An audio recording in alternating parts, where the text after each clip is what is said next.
মাত্র ৩-৪ পিস গোশ দিয়ে 18 জন মানুষের জন্য বিয়ে বাড়ির টিকিয়া। ঠিক শর্টকাটে আমি যেরকম করে বানাই নতুনকে জন্য একটু দেখাই দিচ্ছি। একটা খাওয়ার পর মনে হবে নাকি ইস আর একটা যদি পাইতাম। এই টিকিয়া ভাজলি আমার সেমড়ি আর ওইদিন ভাত খায় না। অনেকে কয় টিকিয়ায় ডালের পরিমাণ বুঝি না, ডাল বেশি হয়ে যায় গোশের স্বাদ পাই না। ফার্স্টে আগে 1 কাপ ছোলার ডাল নিয়ে ভিজায় রেখে দেবো 4-5 ঘন্টা। ভিজানো ডাল ফুলে ওঠার পর ওইখান থেকে ডাল নেবো 1 কাপ। যেটুক বাইসে যায় ওইটুক মুসুরির ডালের সাথে রেঁধে খেয়ে ফেলবানে। তারপর যেই কাপের 1 কাপ ভিজানো ফুলে ওঠা ডাল নিছি ওই কাপের 1 কাপ নিছি হাড় ছাড়া কুচি করা গোশ। ঠিক এরাম করে মেপে দিবা, টিকিয়ার স্বাদ হবে একের। ডালের পরিমাণ কম বেশিও হবে না, আবার গোশের আশ বাঁধবে গালে। নিলাম 1 চামচ আদা বাটা, 1 চামচ রসুন বাটা। দিচ্ছি আবার স্বাদ মতো নুন, 1/2 চা চামচেরও কম একটুখানি ধনে গুঁড়ো, জিরে গুঁড়ো। ফেলাই দিলাম আবার 1 চামচ যে কোনো প্যাকেট বিরিয়ানি মশলা। এবার দিচ্ছি 1 টেবিল চামচের মতন টক দই আর 1 টেবিল চামচের মতন ঘি। একটুখানি দিচ্ছি আবার হলদির গুঁড়ো। তারপর একটা বেশ বড় সাইজের পেঁয়াজ কেটে দিলাম ফালি ফালি করে। বেশ কিছুটা ধনে পাতা কুচি আর চামচ ভরে শুকনো ঝালের গুঁড়ো। 1 টেবিল চামচ দিছি সয়া সস আর 1 টেবিল চামচ দিছি টমেটো সস। একটা শাহি শাহি ভাব আনতে হবে না, সব শেষমেশে আবার ঢেলে দিলাম 1 টেবিল চামচের মতন সয়াবিন তেল। এবার আগে সব মাখাই নেব। ফেলাই দিলাম আবার আরো একটুখানি ঘরে বানানো গরম মশলার গুঁড়ো। এই না দিলি মনের মধ্যে কিরাম করছিল তাই দিয়ে দিছি।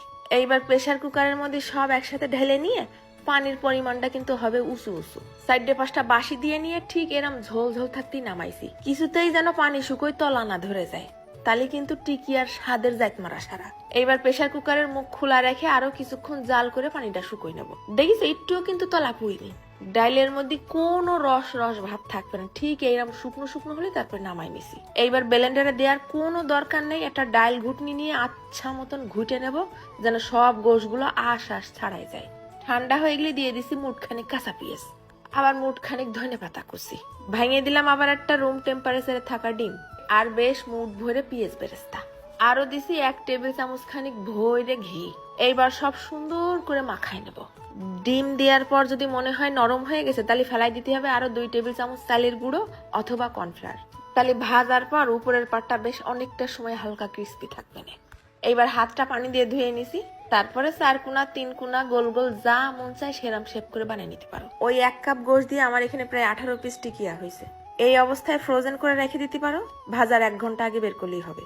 এইবার তেলটা কড়া লেভেলের গরম করে চুলোর জাল কমাই দিছি। তারপর ডাইরেক্ট কিছু ভেজে দেখাই আর কিছু ডিমের মধ্যে চুবই ভেজে দেখাই। বেশ সময় নিয়ে উল্টে পাল্টে লাল লাল করে ভেজে নেব। ভাজা হয়ে গেলে তেল ঝরানোর জন্য উঠোই দিলাম আমার EWP বাজারের অয়েল স্টেনারের উপর। এটা যারা নেছে তারা তো জানো কি পরিমাণে উপকারী। পেজ লিংক থাকবে না ক্যাপশনে আর কমেন্টে, যাদের লাগবে দ্রুত করে অর্ডার করে ফেলো। টিকিয়া হবে এরাম, প্রতি চা মানে পড়বে গোশের আশ। একটা খালি কিছুতেই মন ভরবে না, খাতে ইচ্ছা করবে। ডাল দিয়ে খাও, পোলাও দিয়ে খাও, বিরিয়ানি দিয়ে খাও, শুধু খাও, একদম জমিয়ে যাবে। শুধু ভাইজা খাতিও যেইরাম মজা লাগিছে, ডিম দিয়ে ভাজাটাও আরো বেশি টেস্ট লাগিছে। আরে বাবারে খাইয়ে দেখাবো কি, ইফতার পর্যন্ত রাখা হয়ে গেছে মুশকিল। আমার সেমরি আজকে ভাতই খাইনি, জায়গার পর দাঁড়ায় একাই 3-4 পিস শেষ। প্রথমে আগে ধরে দেখে গরম কি ঠান্ডা, তারপর শুরু করে দেয় আল্লাহর নাম নিয়ে। সামনে ঈদ, ঝটপট করে আগে ভাগে বানাই ডিপিং করে রেখে দাও, ঈদের দিন ঝামেলা কম পাবে না। চলে যাচ্ছি, ধন্যবাদ।